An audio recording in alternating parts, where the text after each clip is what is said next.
दोस्तों, बहुत पुरानी बात है।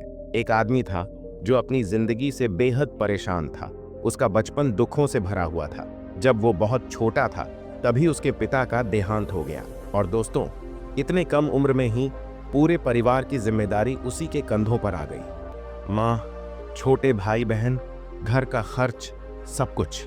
उसे बहुत कम उम्र में ही पूरे घर का बोझ उठाना पड़ा। जैसे जैसे वो बड़ा होता गया, जिम्मेदारियां भी उसी रफ्तार से बढ़ती गईं। उसने सोचा शायद शादी के बाद जीवन थोड़ा आसान हो जाएगा, लेकिन नहीं, हालात और भी कठिन होते चले गए। एक परेशानी जाती नहीं थी कि दूसरी दरवाजे पर खड़ी मिलती थी। कभी पैसों की तंगी, कभी पत्नी से झगड़े, कभी काम में असफलता, तो कभी अपने ही दिल और दिमाग में डर और चिंता। वो हर वक्त बेचैन रहता, अंदर ही अंदर टूटता जा रहा था। उसे लगने लगा था कि उसकी जिंदगी में शायद कभी भी शांति नहीं आएगी।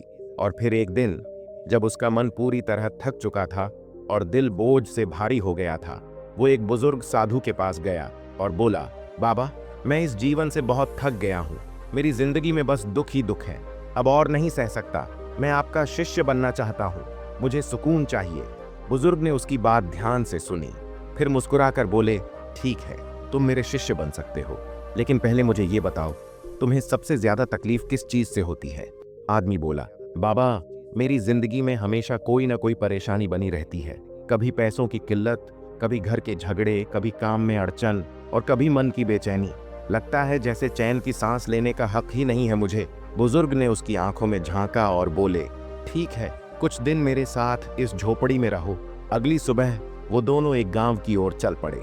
रास्ते में उन्हें एक नदी मिली। वो दोनों नदी के किनारे खड़े होकर बहते हुए पानी को देखने लगे। कुछ देर बाद साधु बोले, हमें इस नदी को पार करना है। आदमी चुपचाप खड़ा रहा। थोड़ी देर और बीत गई। फिर उसने पूछा, बाबा, आपने तो कहा था कि हमें नदी पार करनी है, तो फिर हम यहाँ खड़े क्यों हैं?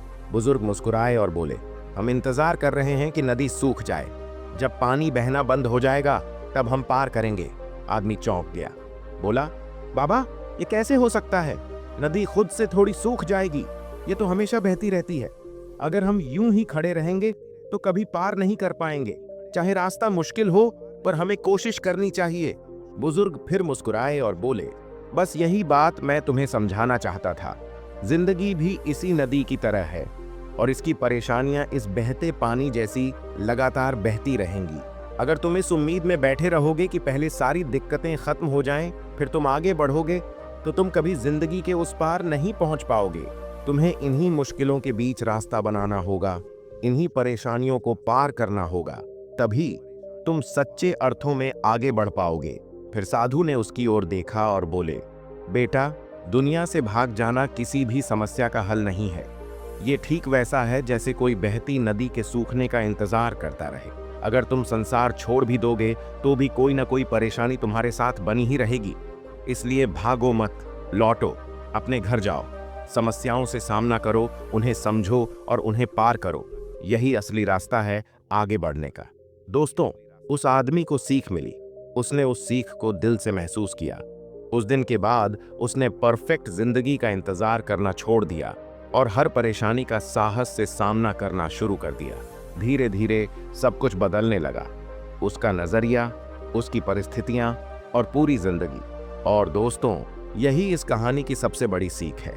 हर इंसान की जिंदगी में परेशानियां होती हैं। जैसे कोई पैसों की चिंता में डूबा है, कोई रिश्तों की उलझनों में, तो कोई अपने मन की उथल पुथल से लड़ रहा है। हम अक्सर यही सोचते हैं कि जब ये एक परेशानी खत्म हो जाएगी तब सब ठीक हो जाएगा, लेकिन सच्चाई ये है कि एक जाएगी तो दूसरी आ जाएगी। अगर हम बस इंतजार करते रहेंगे कि सब कुछ सही हो जाए तब हम जीना शुरू करें, तो हम पूरी जिंदगी यूं ही गुजार देंगे। जिंदगी एक बहती नदी की तरह है और हमें उसमें तैरना आना चाहिए, ना कि उसके सूखने का इंतजार करना चाहिए। इसलिए रुकना मत, थकना मत और इंतजार मत करना।